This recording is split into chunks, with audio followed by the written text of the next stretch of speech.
হয়েছে প্রিন্ট ও electronic media.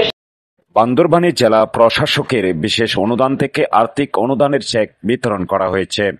19 June বৃহস্পতিবার বিকেলে বান্দরবান জেলা প্রশাসন এর আয়োজনে জেলা প্রশাসকের সম্মেলন কক্ষে প্রধান অতিথি হিসেবে উপস্থিত থেকে জেলা প্রশাসক শামীম আরা রিনি বিভিন্ন গরিব অসহায় ব্যক্তি ও শিক্ষার্থীদের মধ্যে এই আর্থিক অনুদানের চেক বিতরণ করেন। এই সময় প্রধান অতিথি হিসেবে বক্তব্য রাখতে গিয়ে জেলা প্রশাসক শামীম আরা রিনি বলেন, বান্দরবানে জেলা প্রশাসকের বিশেষ অনুদান থেকে বিভিন্নভাবে গরিব ও অসহায়দের আর্থিক অনুদান প্রদান করা হয়ে থাকে। বিভিন্ন স্থান থেকে প্রাপ্ত আবেদনের প্রেক্ষিতে জেলা প্রশাসনের একটি টিম যাচাই বাছাই করে অতি দরিদ্র ও যাদের এই অনুদান বিশেষভাবে প্রয়োজন তাদের একটি তালিকা তৈরি করে এবং তাদের সহায়তা করা হয়।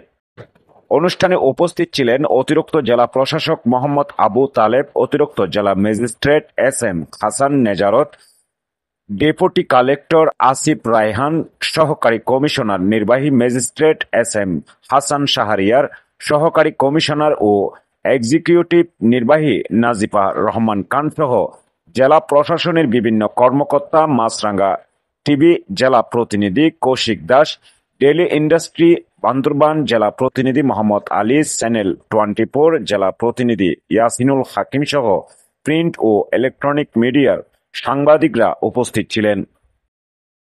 সাংবাদিকবৃন্দ তারা খুব শর্ট নোটিসে আমাদের মাঝে উপস্থিত হয়েছেন এবং আমার টিমকে যারা খুবই পরিশ্রম করে এই কাজটা করেছে, কারণ হচ্ছে এদের থেকে অ্যাড্রেস করার চেষ্টা করেন।